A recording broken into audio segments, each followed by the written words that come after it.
I think one thing people liked about Trump was that he was kind of open about it. Like, don't leave without taking their oil, Iraq and other things. Well, Biden, I don't know if it was intentional or not, but he kind of gave away the game today in announcing this money that we're giving. I don't even know. I think at this point we've probably given $400 billion just to Ukraine, maybe more than that.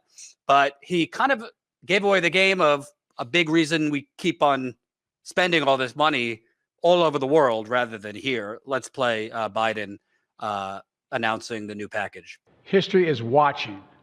Failure to support Ukraine at this critical moment will never be forgotten. While this bill sends military equipment to Ukraine, it spends the money right here in the United States of America, in places like Arizona, where the Patriot missiles are built, in Alabama, where the Javelin missiles are built, in Pennsylvania, Ohio, and Texas, where artillery shells are made. And the way it works is we supply Ukraine with military equipment from our stockpiles, and then we spend our money replenishing those stockpiles so our military has access to them. Stockpiles that are made right here in America by American workers. That not only supports American jobs and American communities, it allows us to invest in maintaining and strengthening our own defense manufacturing capacity.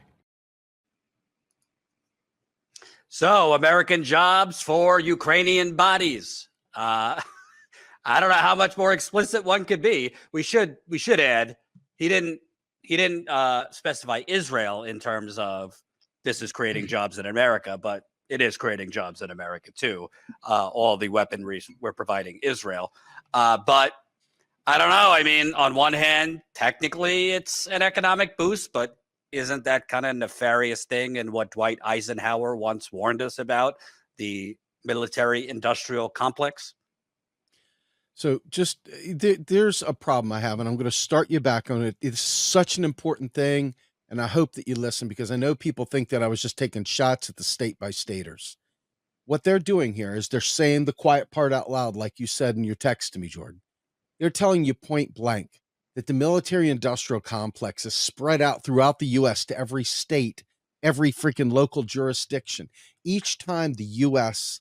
spends on the military, it's got its tentacles into all 50 states and tons of territories. This is why you never see bases closed down, or when you do see them closed down, you see a massive fight over it, because those bases are huge revenue streams for states. Why do states need a revenue stream from the federal government, Jordan? Because states don't create currency. I've tried to tell people this. They act like I'm just being a big old meanie, but unfortunately the truth is mean, I guess. Okay. So the states themselves go bankrupt. They don't have enough money to do the things they need to do. So the military is there to provide an easy access to bring money into each state. However, what they're also doing, and this is what we've done around the world, is we sell our old stockpiles of military weapons abroad while we replenish with the new stuff, the new edgy stuff. So what he's doing is basically sending the old equipment over there, which is more than they have to begin with. But this is all new money, every penny of it. Not a cent of it is your tax dollar. Not a single fucking cent of it is your tax dollar. And this is the problem. Would you rather a lie that you're so used to saying over and over again that your hard-earned tax dollars are going to fund this shit? Or would you rather really know the truth, which is the government spends huge amounts of money out of thin air with the power of law, spending it into existence on all the shit you don't like. And then when you try to tell them that you want your student debt removed, or you tell them that you want to bring health care to every American, even immigrants, you don't care, fuck it, every human being, give them health care. When you tell them that you want to end homelessness, they say, well, where are you going to find the money? But alas, our own activists, our own friends, are the people that we walk arm in arm with at protests, the people that we talk to all the time, will still come back, double, triple, quadruple down and say it's their hard-earned tax dollars. I'm telling you right now, you're killing every possible dream you ever had with that lie. What they're doing is spending new money into existence. This is how they're keeping the economy going. Before this stuff, what they were doing was they raised interest rates because they couldn't admit they were spending money because the rich wouldn't allow them to spend money on us. So they raised interest rates to ensure the rich got more money. And that's what kept the economy going. Y'all didn't think about it like that, but that's what the interest rate hikes were all about. Now, what they're doing is the next wave, which is military Keynesianism. The economy could go in the tank. They want to make sure that they spend this money into the economy so it doesn't bottom out, especially in election year. So what are they doing? They're literally sitting there bankrolling genocide in Israel, and they're literally bankrolling a failed attempt at trying to screw with Russia. And let me just tell you, the funny part about it, there's a lot of people out there who can't get Putin off their tongue. It just rolls right off because, after all, Joe Biden, why would he lie to him? Of course, Putin's horrible. Of course, we got to worry about Putin. The reality is that before Biden had ever done one thing, really, he had already gone out there and told us China was our enemy and told us how we had to fight China with the trade war and all this other shit in the State of the Union address. But then he's been on the Putin tip from day one because that's what they used to blame Hillary's loss to Trump last time. So just remember, all of this money, it's brand new money that they could, I think it was, 20 billion could end homelessness in America? 20 billion. How much did they just send? I mean, ridiculous amount. 95. The point of all this is that they don't want us. It's like, why wouldn't they help us? Why wouldn't they spend on us? Why wouldn't they give us these things? Because if you are comfortable, if you are happy, if you are free, you are not able to be controlled by corporations, and you're able to make different choices. So all of this is the big reveal that MMT allows you to understand. If you're not too cool, you're not too proud to admit you didn't know it before and learn something new, if you accept this knowledge and say, what the fuck are they doing? It's worse when you know it's not your tax money. That's the mirage. They make you feel like your hard-earned tax dollars are going to pay for so-and-so's abortion and so-and-so's bad choices, blah, blah, blah. But in reality, it's never that. It's always new money by the government, and they're doing it hand over fist right here, right now. And you're watching Biden fund the deaths of people that are literally backed into a corner without weapons, nothing, literally slaughtering Palestinians by the bunches. And we're doing it while the Super Bowl's fucking on. Keep in mind, if you understand the economics, because that's the whole game, forget the guns, forget the bombs, it's the economics. If you understand the economics, you can see what they're doing. You can tell what lie they're telling to cover up what they're doing, and then you can see in clear action what they're actually doing. And it's not your tax dollar. I can't say it enough. I'm begging you, if you ever said it, never say it again. Stop saying it. Because you're giving them a pass. You're making it seem like they couldn't do the things we need them to do. And that's the lie that they use to keep us trapped and desperate. So I'm begging you, see it for what it is. That's it. You don't even have to be an economic expert. Just think about it. In Afghanistan, where we were for 20 years, it came out that literally the military was mandating the generals on the ground to spend $300 million a day over 20 years. I failed math, but whoever could do that quickly, 300 million times 356 days in a year times 20 years, that's trillions of dollars. Okay.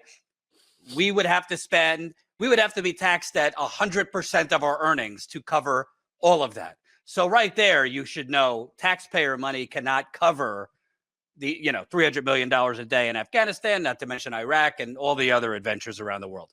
But I want to ask you, Steve, because I think it's a lot more nefarious than people even think about. Biden's basically admitting that states, not the federal government, but states, a big economic engine for them is the military industrial complex, the defense contractors, weapons manufacturers, bomb makers, etc. Well, why is that? Why are they so reliant on one or two industries? Could it be that the corporations wrote the corporations wrote these multinational trade deals that hollowed out all manufacturing in America, like real manufacturing, cars, steel, et cetera, et cetera. So the corporations which bought the government, got rid of all the jobs, particularly in the deindustrialized Midwest, that went to China, Mexico, and elsewhere. God bless them. I want them to have jobs, but not at the expense of our jobs.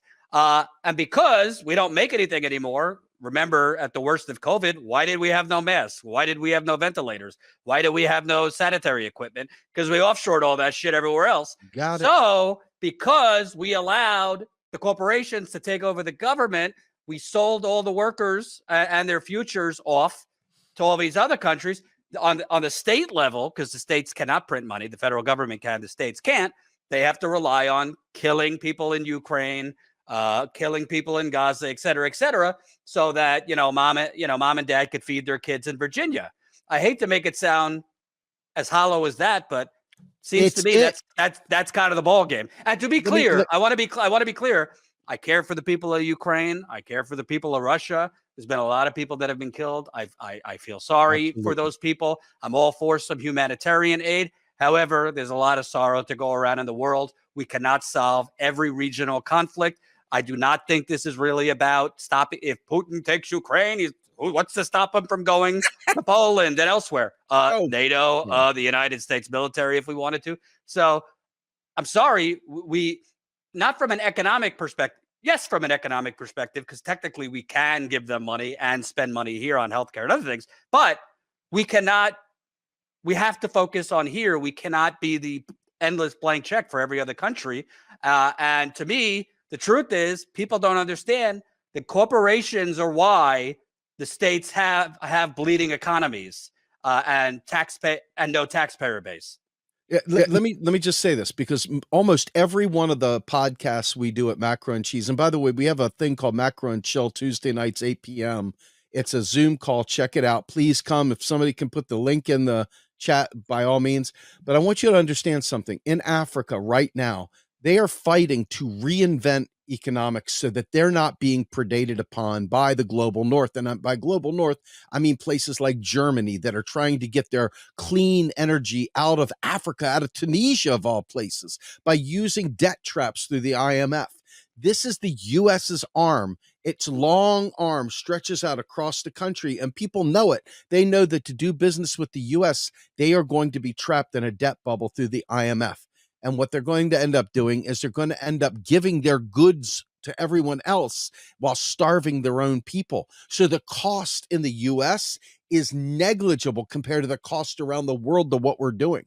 And we just think that the high cost of low prices is no big deal as long as we can watch our freaking big screen TV and drive our SUV. I'm telling you right now, what we're doing is disgraceful. What Europe is doing is disgraceful. The vassal countries of Europe right now that still bend the knee to the US, and they're finding out the hard way that this is not the way to do it. But right now, if you look, the global south has been predated upon by the US and the global north as a whole to lead very, very opulent lifestyles while extracting everything from down below, while simultaneously pushing trash back down, keeping them so broke and desperate they can't even take care of their own food sovereignty. In fact, places in Africa used to produce so much food for themselves and the world. Now they're producing cash crops that they're exporting, and they're not even making enough food for themselves. So they have to actually import food when they've got plenty of arid land that they could absolutely grow. And they're growing stuff in there that absolutely destroys the soil on top of it. So this is such a deep well we're digging into right now. If you only knew the cost of maintaining empire, it's so much more than just the bombs we're dropping.